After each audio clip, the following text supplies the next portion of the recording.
Азан радиосының эфирінде Сырласайық хабары. Әр сәрсенбі сағат 16:00-де. Сырласайық радио хабарында тыңдарманның дүние танымдық бағдарын, патриоттық сезімдерін қайта отырып, бақытты отбасы болуға ықпал ету, қоғамдағы әлеуметтік мәселелердің алдын алу, ұлт ұрпағының болмыс бітімін қалыптастыру, дүние танымын жетілдіру мақсатында ашылған бағдарламада әрбір тұлға өзімен жұмыс жасау жолы баяндалады.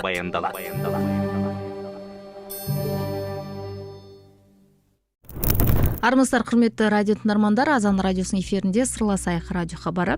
Бүгінгі тақырып басты мақсатым саналы ұрпақ тәрбиелеу тақырыбы аясында болмақ. Осы ұстанымды ұстанып жүрген бүгінгі кейіпкеріміз ұрпақтың саналы тәрбиелі болуына үлес қосып, қайырымдылық тарапынан көмегін көрсетіп жүрген жандардың бірі. Студия қонағымен таныс болыңыздар. Филолог, журналист, Атырау Рауан қоғамдық қорының директоры Әди Жоламанұлы. Студиямызға қош келдіңіз. Қош көрдік. Рахмет Азан радиосы ұжымына. Ұлтымыздың пайдасына жарайтын үнтаспа болып елге абыройлы қызмет ете беріңіздер деген сіздерге тілек білдіреміз. Амин, рахмет көп. Өзіңіз енді өнер адамы, журналистсіз, филологсыз, сонымен қатар қайырымдылық шараларымен де айналысып келесіз. Осы поэзиядан да құр емессіз. Ахмет Байтұрсынұлы атамыз айтқандай, өзіңіз қазақ білімді, бай, күшті болу керек деген ұстанымды ұстанып жүрген жандардың бірісіз. Осы бағытта да жұмыс атқарып келесіз. Осыған тоқталайықшы, осыдан бастайықшы. Енді бәрімізге белгілі, Абай атамыздың сөзі бар. Адам адамнан ғылым, білім, ар, мінез деген нәрселермен озбақ, одан басқа нәрселермен оздың ғой дегеннің бәрі де ақымақтық дейді. Аристотель айтады, білімнің тамыры аш болғанмен жемісі тәтті деп. Енді біз осы мақсатта жалпы жарқын болашаққа, жастар үшін, жастардың пайдасына бір іске асатын қандай жобаларды қолға аламыз деген пландар құрған уақытта осы саналы ұрпақ проектісі ортаға шықты. Осы саналы ұрпақ проектісі арқылы біздер 2021 жылы бастадық. 3 жылда 83 баланы оқытып, 90% грант иегері атанған болатын. Енді жалпы неге бұл саналы ұрпақ жобасы? Қазір көптеген жобаларды қазір таныстырып өтермін. Жалпы Атырау Рауан қоғамдық қоры көптеген жобаларды атқарды. Бірақ соңында негізгі проекті қылып осы саналы ұрпақ проектісіне тоқталды. Себебі біздің көзіміз жеткен ертең болашақта бір керемет бір пайдасын алып келеді-ау. Тек қана бізге емес, қоғамға және де сол балалардың өзіне деген көзқараспен осы проекттің бір нәтижесі көрінеді деген. Енді өздеріңіз де білесіздер, біздерден жарты ғасыр алға кетіп қалған Жапонияның озық үлгісі ол неден болды деп ойлайсыздар? Әрине ол білім мәселесі. Енді ол жақта енді балалар, мен білуімше, кеше ғана бір фактілерді қарадым. 21 жасқа толмаған балаларға интернет қолдануға мүмкіндік берілмейді. Олар берілген жағдайда да оларға тек қана өздеріне көре алатын, өздерінің рұқсат етілген ғана видеоларды көре алады. Көбінесе адамдар енді кафенеде болсын, ұшақта болсын, басқа жерлерде болсын, қолдары қалт еткен уақытта бірден кітапқа сүйенеді.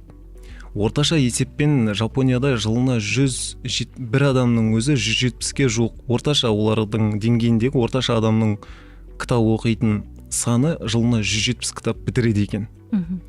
Осы мәселе бізде қалай қалыптасып жатыр деген сұрақта енді бәріміз бір енді үкімет не істейді, үкімет қайда қарап отыр емес, біз мемлекет үшін не істей аламыз деген жанашырлық мақсатта осы проектілер ортаға шыққан болатын. Сол үшін қазір енді сапасы да, нәтижесі де жаман емес. Қазір осы жолын жалғастырып жатырмыз. Өте жақсы. Саналы ұрпақ жобасы, жалпы өзіңіз айтып өттіңіз, бұл жоба 3 жылдан бері жұмыс жасап келе жатыр. Ал барлық бала қатыса ала ма, немесе арнайы бір топтары бар ма? Әлеуметтік жағдайы төмен отбасы қатыса ма, немесе барлығы бірдей қатысуға мүмкіндік бар ма? Жеңілдігі бар ма? Осы жоба аясында біздер негізі облыстық ішкі саясатпен болсын, қалалық білім бөлімі басқармасымен болсын, бірге жұмыс істейміз. Ол жақтан біздер осы әлеуметтік осал топ отбасылардың балаларының тізімін алып отырамыз. Енді олардың ішінде көп балалы бар, олардың ішінде жалғызбасты бар, аналар бар деген секілді, олардың ішінде жартылай жетім балалар бар деген секілді, толық жетім. Әртүрлі осындай биылдың өзінде біздерге 400-ге жуық жаңағыдай баланың әлеуметтік аз қамтылған отбасының балаларының тізімін берді. Сол балалардың ішінен бірақ енді 400 адамды берген екен деп бәрін бірдей қабылдай салмаймыз. Іріктейсіздер, иә? Іріктейміз, арнайы іріктеулер болады. Бірінші іріктеу арнайы ОБТ форматындағы тест болады. Сол 5 пән бойынша тест тапсырады.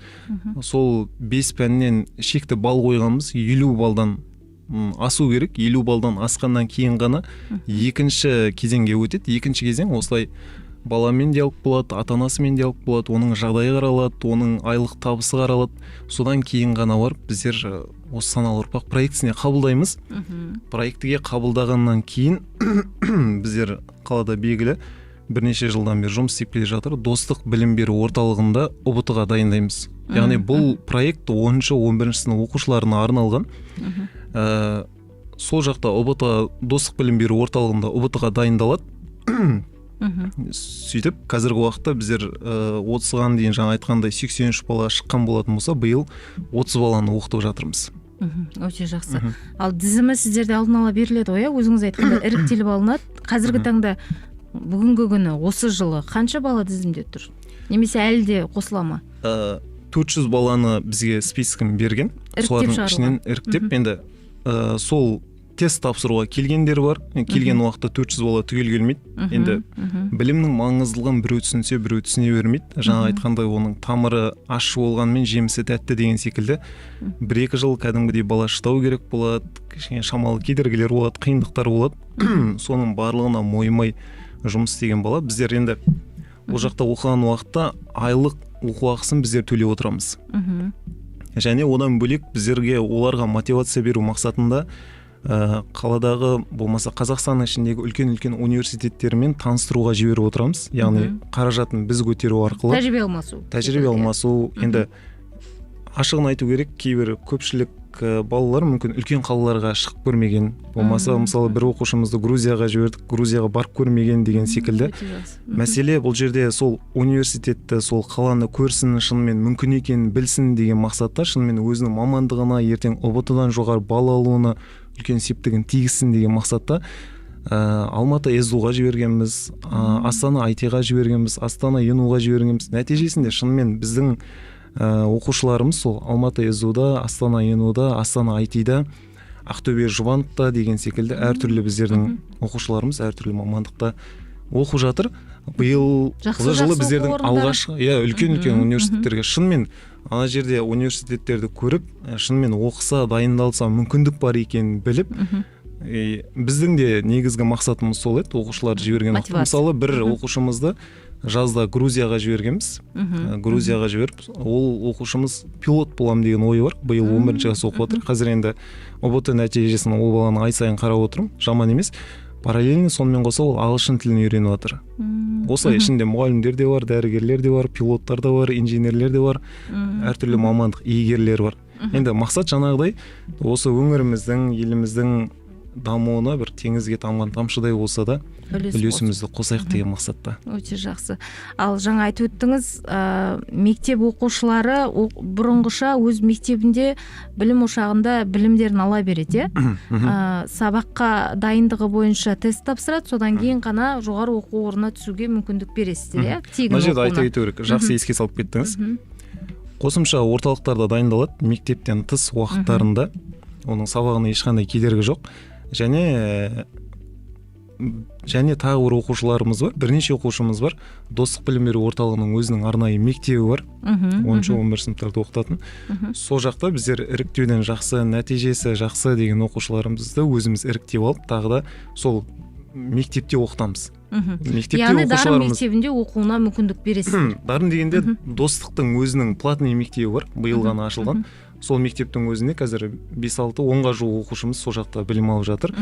Олардың енді айналаң қандай болса өзіңде сондай болатын деген секілді. Ортасы жақсы болды. Бір класста бірнеше оқушылар барлығы сен тұр мен атайын деп тұрғандар. ОБТ-дан ертең жоғары балл алып шығып, мықты университеттерге түсем деген мақсатта қазір енді ай сайын олардың результаттарын қарап отырмыз, керемет нәтижелерге жетіп жатыр. Толық уақытын, ортасын барлығын соған арнаған оқушыларымыз, нәтижелері керемет. Енді келесі жылы енді қазір ойланып отырмыз, келесі жылы мүмкін толық мектепке оқытатындай қылып сол нәрсеге көшу керек па деген секілді бағдарлама етіп енгізуді жоспарлап отырсыздар ғой. Сол мектепте оқытатын қосымша емес, мектепте толыққанды оқытатындай қылып. Өте жақсы. Бұл бағытта жұмыстар атқарылып жатыр ғой, жоспарлы түрде. Ал бізге осы радиомызға енді тыңдармандарымыз хабарласқан болатын, сол бағытта да сізге хабарластым. Саналы ұрпақ жобасы аясында өзінің баласын әлеуметтік жағдайы төмен баласын сабаққа түсіруге мүмкіндік бар екен деген. Яғни адамдар, тұрғындар хабардар. Осы бағытта ол кісі де түсіруге мүмкіндігі бар ғой, баласын? Кез келген ата-ана өзінің, кез келген дегенде жаңағыдай арнайы уақыты бар ма немесе? Арнайы уақыты бар. Әлеуметтік санаттағы бір енді әлеуметтік аз қамтылған отбасыдан болу керек міндетті түрде. Сол жаңағы екінші кезеңде қаралады. Папа мамасы жоқ деген. Арнайы уақыты сентябрьден бұрын біздер не жасаймыз, іріктеу жасаймыз. Сол уақытта барлығы енді Инстаграмда, әлеуметтік желілерде жариялаймыз. Осы саналы ұрпақ проектісіне қабылдау басталды деп. Сол кезде келіп тапсырса болады. Одан кейін тағы да жаңа айтып отырғандай қалалық білім бөлімімен бірігіп отырып тағы да шақырту жасайтын боламыз.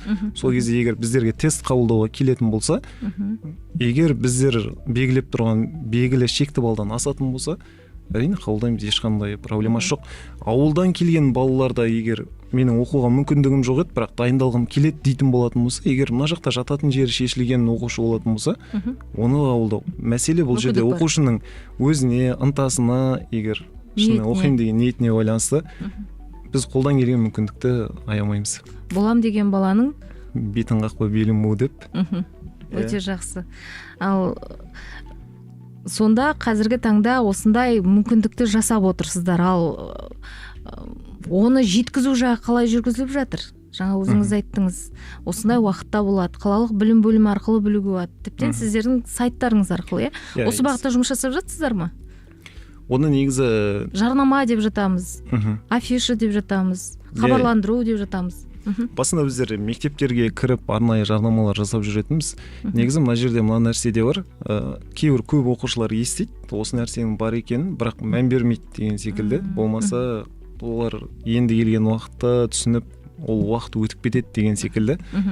Сол үшін негізі біздер қалалық білім бөлімі арқылы олардың ата-анасымен де мүмкіндік болса байланысқа шығуға тырысамыз. Пока оқушыға өзіне ескерткеннен енді бірінші Инстаграм желісінде жариялаймыз. Әрине ол әлеуметтік желі арқылы кеңінен танытуға тырысамыз. Бірақ оны да түсінбей жатқан оқушылар болатын болса, жаңағыдай біздерге список береді деп айттық қой. Список бойынша біздер звондаймыз. Осы күні біздер тест қабылдаймыз. Осындай уақытта келіңіз, кешікпеңіз деген секілді оқушының өзіне. Одан кейін жаңағыдай кезеңдер басталады. Сол арқылы біздер оқуды жалғастырамыз. Өте жақсы.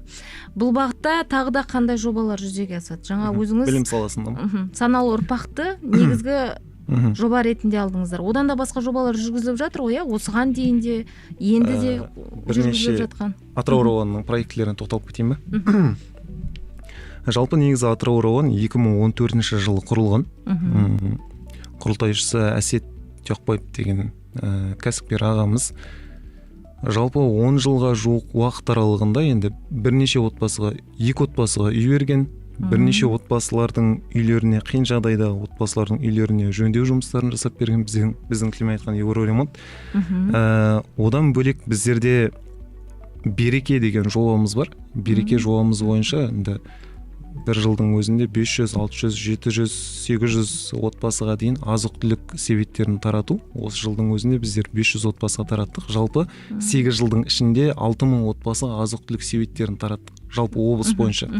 Сол береке жобасымен бірге келе жатқан біздерде мектепке жол акциясы бар. Мектепке жол акциясы бойынша да 6000 баланың мектепке дайын болып баруына көмектескен мүмкіндік жасадық. Одан бөлек енді қаламызда Шаңырақ балалар үйі бар, өздеріңіз білетіндей.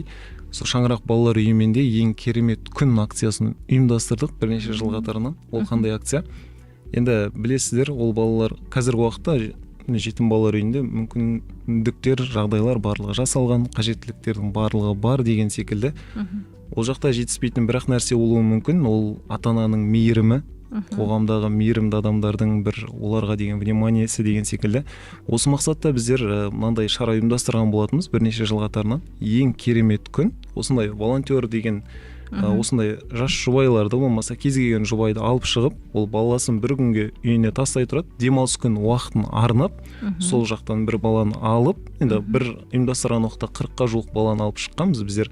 Сол Шаңырақ балалар үйінің директорымен келісіп, арнайы қолхатпен деген секілді өзіміздің жауапкершілігімізге алып, бір автобуста жалдап, таңертеңнен кешке дейін өзіміздің жауапкершілігімізге аламыз деп, таңертең шығып, завтрагіне алып барып, развлекательный центрларға алып барып, кинотеатрларға алып барып, ресторандарға алып барып, тіпті киім таңдауға мүмкіндік беріп, өздері таңдап алатындай киім алып берген болдым. Сол кезде мен студентпін, осы Атырау аудандық қоғамдық қорында волонтер болып жүрген, көмектесіп жүрген кезеңдер.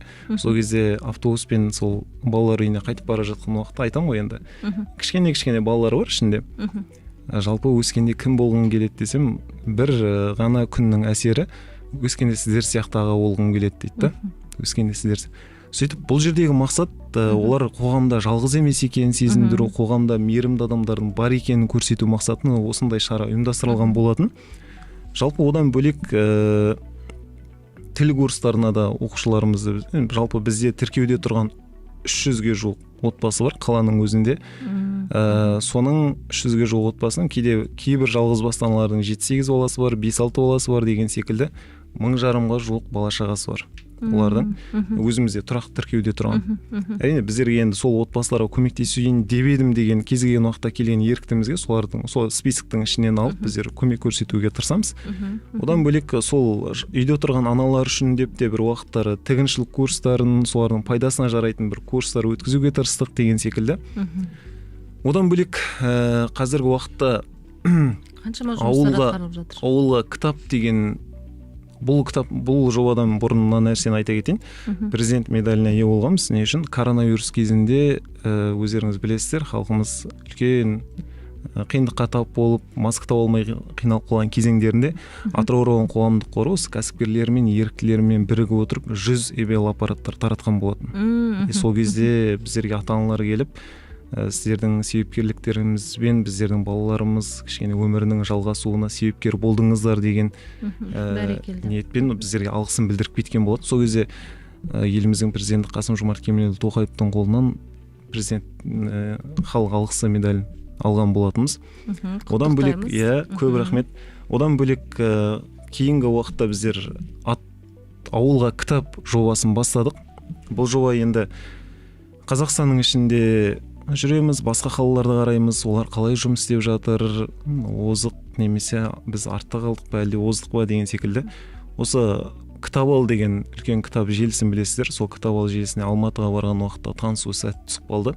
Сол кезде барсам, сол кітап алда ауылға кітап деген жоба бар екен. Осыдан бірнеше жыл бұрын, мүмкін 5-6 жыл бұрын қолға алынған Қазақстан бойынша. Жалпы кез келген ауылдың түлегі, мүмкін қалада жүрген, мүмкін сыртта жүрген, өзінің ауылындағы мектепке кітаптар алып барады. Ол қандай кітаптар? Қазіргі уақытта енді хит болып жатырған Кемел адам, мәдениет майданы, әртүрлі психология, мотивация, жеке даму деген секілді, шетел әдебиеттерінің деген секілді. Жалпы сатылымдағы бестселлер, жастардың тілімен айтқан уақытта хит болып жатырған трендтегі кітаптарды алып, сол мектепке сыйға тарту.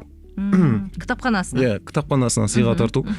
Қарадым, Қазақстан бойынша Атырау 3-ші орында деген ой келді. Қарасам, ең соңғы орындардың қатарында екенбіз. Сосын алдыңғы орындарда Түркістан облыстарда, сосын сол жерде сол жігіттерге әзілдеп бір жағынан кішкене намыстанып айтқан сөзім бар. Ертең Атырауды алға шығарамыз осы жоба бойынша деп.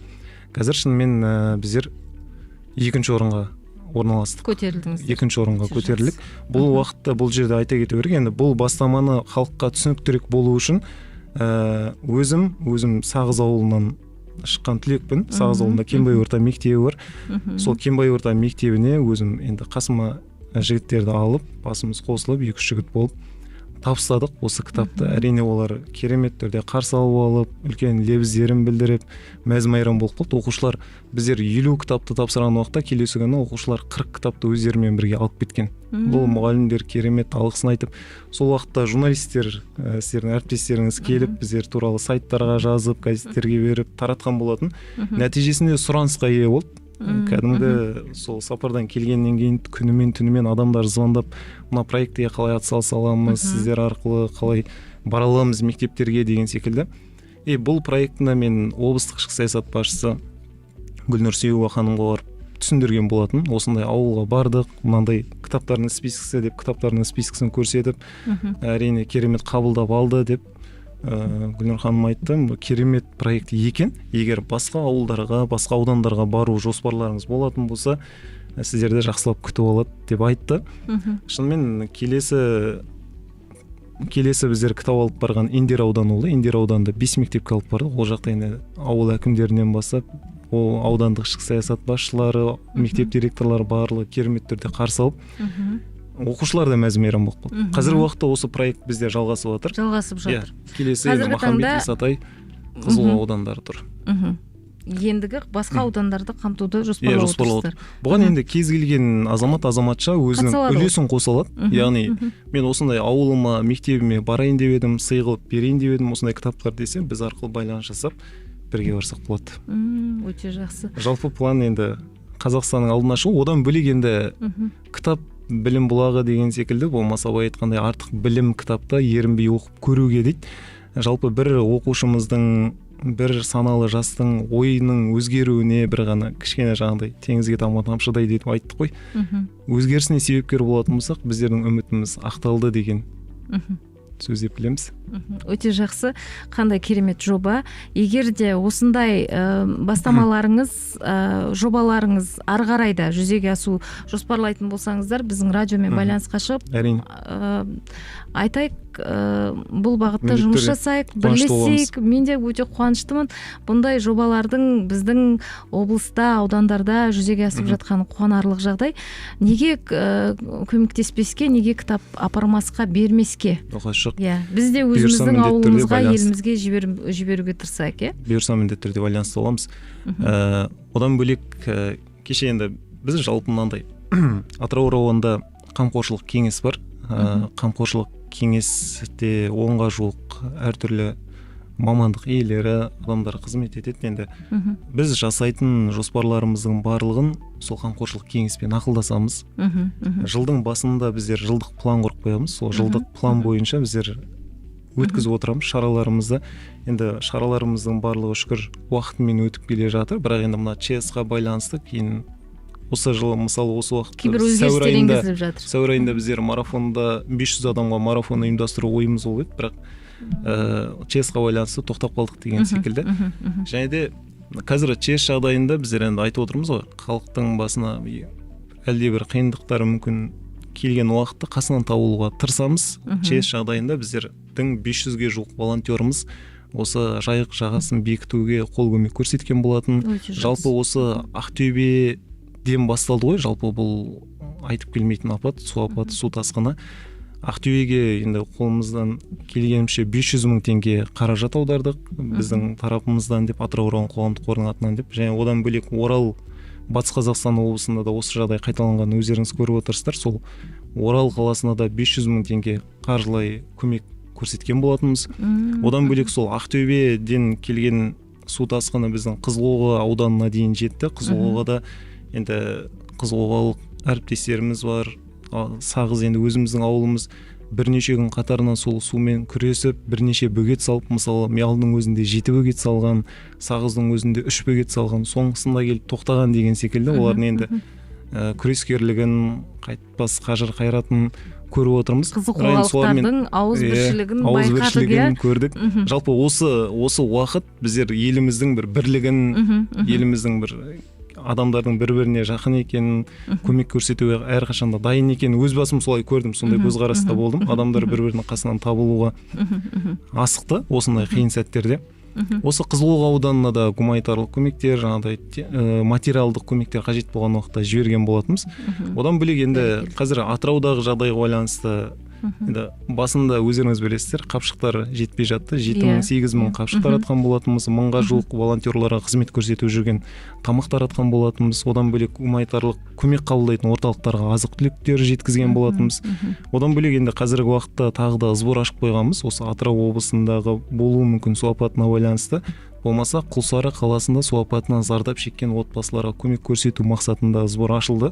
Жақында оның да отчетін беретін боламыз. Жалпы осындай қиын жағдайда Атырау районы әрқашан халықпен бірге. Өте жақсы. Енді бұл бағытта жалпы белгіленген, жаңа өзіңіз айтып өттіңіз, 1 жылға арналған бізде жоспар бар деп. Бұл жоспар төңірегінде де сіздерде жұмыстар атқарылып жатыр, Аллаға шүкір. Ендігі атқарылатын жұмыстар қандай? Енді төтенше жағдайға байланысты кейбір жұмыстардың өзгеріске енгізілуіне енді солай болып жатыр, жағдайға байланысты. Алайда енді жоспар бойынша ендігі атқарылатын жұмыстарға тоқталсақ?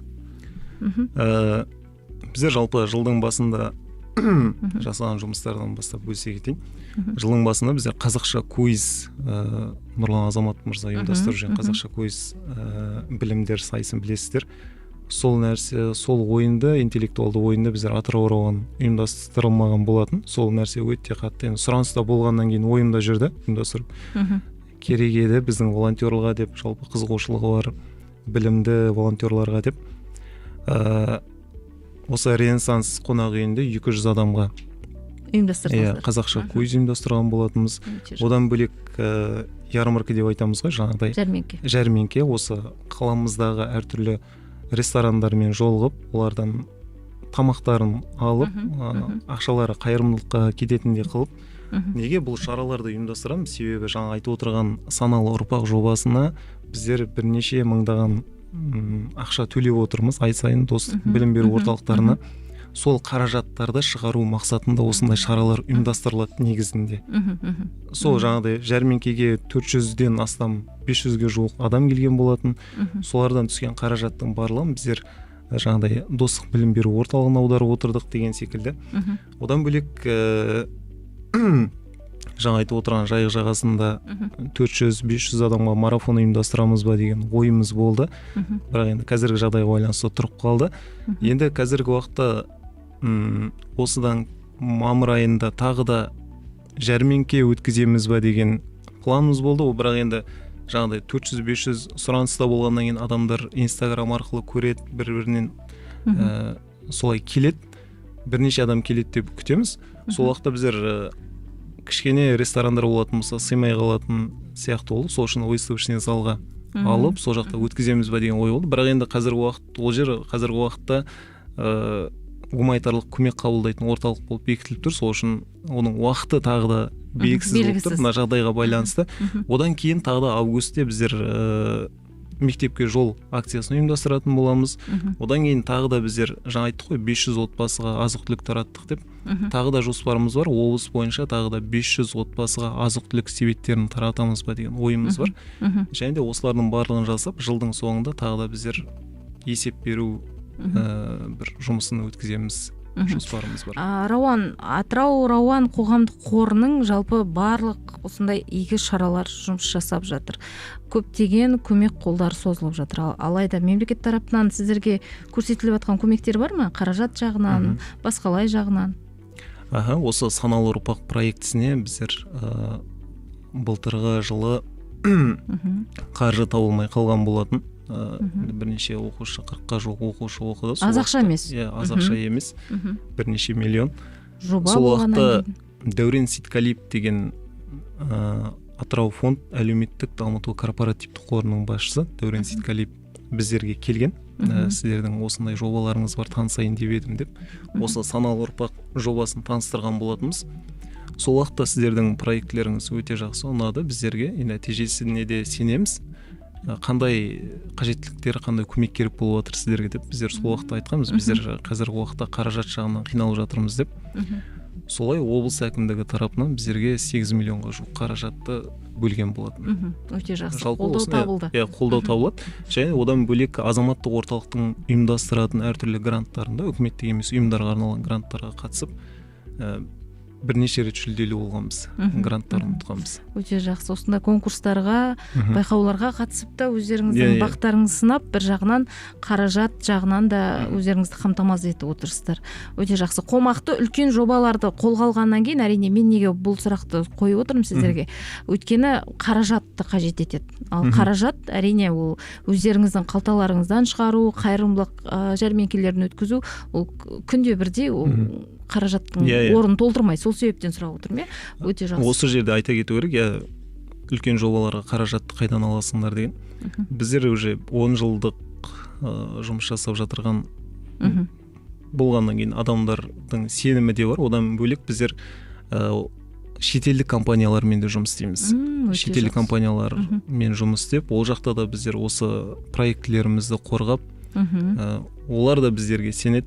Мүмкіндік болған жағдайда біздерге хабарласып, осындай гранттар болып жатыр, осындай қаржы бөлініп жатыр, ұсынатын болсаңыздар болады деген секілді.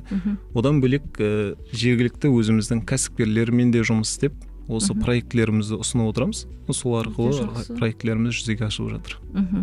Енді Адем мырза, сіз журналистсіз, филологсыз, поэзия әлемінен де құр емессіз. Жалпы сіздің жыр толғап жүргеніңізді көріп жүрміз, білеміз. Өзіңіз енді Атырау телеарнасында да журналист болып қызмет еткеніңізді білеміз. Ал осы салада жүріп, осы қайырымдылық іске, жалпы қоғамдық қорға бет бұруыңызға не себеп болды? Жалпы кез келген адамның ойында бір басқаларға пайдалы болсам, миссия. Сондай бір ой жүреді ғой. Сосын бір жағынан енді бір журналистердің тілі ащы болады ғой. Мен әріптестерім жан-жақта журналистика саласында баспасөз хатшысы жұмыс істеп жатыр. Бір уақыт акиматтың айналасына барып қалсам, сол кезде бір журналист көріп қалды да, осы сен кезінде кураторлар жүргізбейтін еді ғой, ел үшін бүйту керек, ел үшін сөйту керек, мен мынандай болатын болсам мынаны істейтін едім, мынандай болатын болсам мынаны істейтін едім, қазір не істеп жатсың сен ел үшін дейді да. Сол сөзі қатты есімде қалып қойды, батып кетті. Сол енді қазір ел үшін не істеп жатсың десе, осы Атырау районынан жасалған кішігірім жұмыстарымызды айтамыз. Осындай баланың оқуына себепкер болып едік, осындай отбасылардың қуанышына себепкер болып едік деген секілді. Бірақ енді өзіміздің ойымызда, мақсатымызда болды. Қалай пайдалы адам боламыз, басқаларға қалай пайдамызды тигіземіз деген секілді. Шынымен Атырау районы үлкен өзім үшін енді өзім ризамын осы жерде жұмыс істегеніме. Бір жағынан халықтың алғысын алып жүргенімізге, бір жағынан осылай жас ұрпақты тәрбиелеп оқытып жатқанымызға, саналы ұрпақтарды шығарып жатырғанымызға деген секілді. Одан бөлек сіздер секілді бірнеше енді телеарналарда болдық, сұхбаттар бердік, болмаса облыстық әкімдіктермен де байланыста болдық деген секілді. Біздер жақсылыққа ниет еткен сайын үлкен есіктер ашылды. Бірнеше белсенді адамдармен, абыройлы адамдармен қасында отырып танысып деген секілді бірігіп жұмыс істеуге мүмкіндіктер туды. Бұл тек қана өзіме ғана емес, өзгелерге де пайдалы болғаннан кейін қазіргі уақытта осы жұмысты, қызметті атқарып жатырмыз. Әрине енді менің ойымда кез келген адамның өмірінде бір 2 жылдық болмаса 3 жылдық, 4 жылдық өмірін осы жалпы мемлекет маған не береді емес, мен мемлекетке, мен еліме не берем деген мақсатта бір қызметін атқару керек сияқты. Әйтпесе өзім дей беруге де болмайды. Енді жастар бар, оларға да біреу жол көрсету керек деген секілді.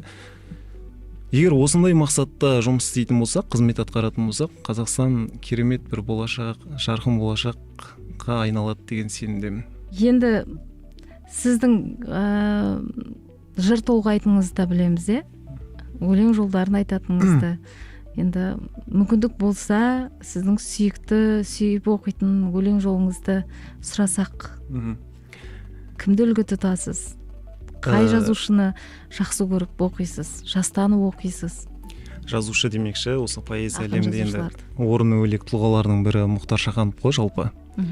Сол Мұхтар Шаханов біздерге Атырау қоғамдық қорына қонаққа келіп кетті. Қонаққа келіп, біздердің жұмыстармен танысып, оң бағасын беріп, біздерге батасын беріп, сол ұлы тұлғамыздың қасында отырып, сол кісінің өзінің өлеңін өзіне оқып беру бақыты берді. Сол кісінің батасын алып деген секілді. Бұл да мен үшін бір тарихи сәттердің бірі болып қалды. Жалпы енді мектеп кезінде жаңағыдай махаббат, поэзия, анау сол нәрселерден басталды бұл нәрселер. Жалпы мектеп кезінде Абай Шәкәрім өлеңдерін оқу арқылы осы поэзияға деген құштарлық оянған болатын.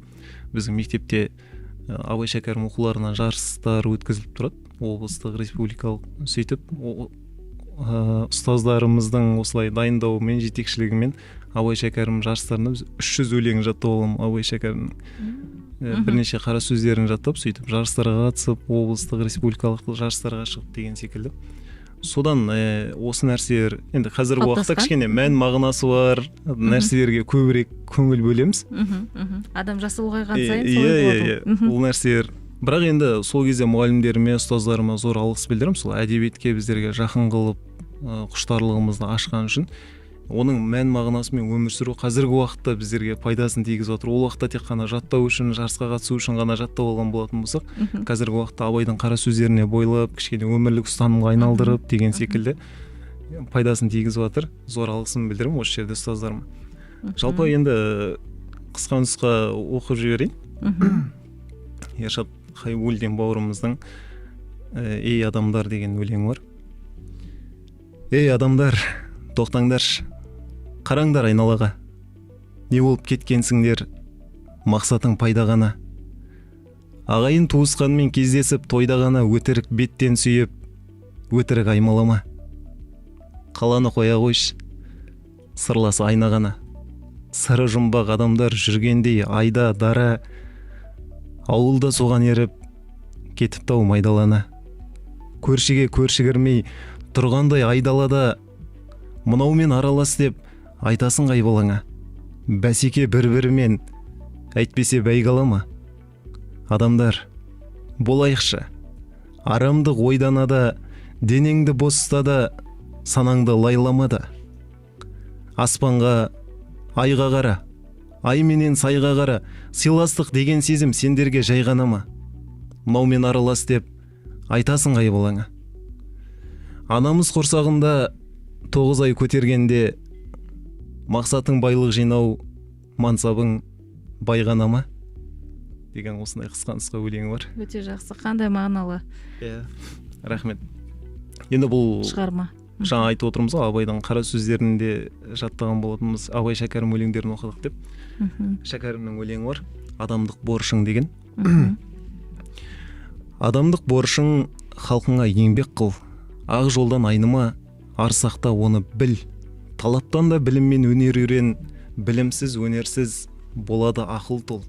Мақтанға салынба, мансаптың тағы үшін, нәпсіңе билетпе, басыңның бағы үшін.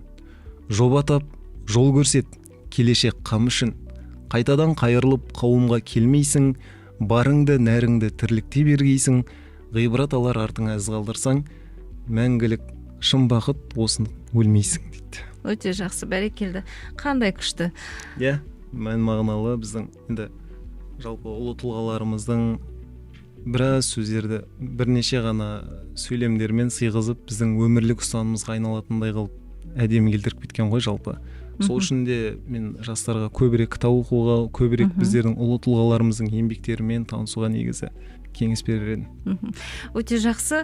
Сіздің осы жолдағы атқарып жатқан жұмысыңыз қандай да бір осы кәсібің, осы сала арқылы, осы жоба арқылы сіздің миссияңыз қолынан келгенше саналы ұрпақтың тәрбиеленуіне, саналы ұрпақтың осы өсуіне өз үлесіңізді қосып жатсыз. Сол жолда сізге аянбай еңбек етіңіз, сізге рахмет. Табыс тілейміз. Саналы ұрпақтарыңыз көп болсын дейміз. Жақсы жаңалықтарыңыз көп болсын, мақтанатын ұрпақтарыңыз көп болсын, оқушыларыңыз көп болсын. Европада аттарын танытып жүретін жастарымыздың қатары көбейсін. Сіздің айтқан арман мақсаттарыңыз орындалсын дейміз. Әрине біздің сұхбатымыз 1 сағатқа аздау болып қалады. Келесі хабарымызда да шақырып тағы бір сұхбат жүргізу жоспарда бар. Рахмет сізге көп. Алтын уақытыңызды алып, осылай біздің сұхбатымызға келіп, әсерлі сұхбат болды деген ойдамын. Рахмет. Сіздерге де көп рахмет. Осындай біздердің атқарып жатырған енді қолымыздан келгенше пайдалы дүниелерімізді халықпен бірге бөлісіп, бізбен бірге таныстырып жатқандарыңыз үшін. Әрине алда да үлкен жоспарларымыз бар. Сол жоспарларымыз орындалып жататын болмаса солармен бөлісуге сіздермен келіп тұратын боламыз. Жоспарларыңызды бірлесіп жасауға шақырайық. Бірлесіп шақыру. Оған да қуаныштымыз. Сіздерге көп рахмет. Сіздерге де еңбектеріңізге табыс тілеймін. Көп рахмет сізге. Құрметті радио тыңдарман, бізде бүгін студияда қонақта журналист, филолог, Атырау Рауан қоғамдық қорының директоры Әдей Жоламанұлы болатын. Келесі хабарда тілескенше аман сау болыңыздар. Азан радиосының эфирінде Сырласайық хабары. Әр сәрсенбі сағат 16:00-де. Сырласайық радио хабарында тыңдарманның дүние танымдық бағдарын, патриоттық сезімдерін қайта отырып, бақытты отбасы болуға ықпал ету, қоғамдағы әлеуметтік мәселелердің алдын алу, ұлт ұрпағының болмыс бітімін қалыптастыру, дүниетанымын жетілдіру мақсатында ашылған бағдарламада әрбір тұлға өзімен жұмыс жасау жолы баяндалады.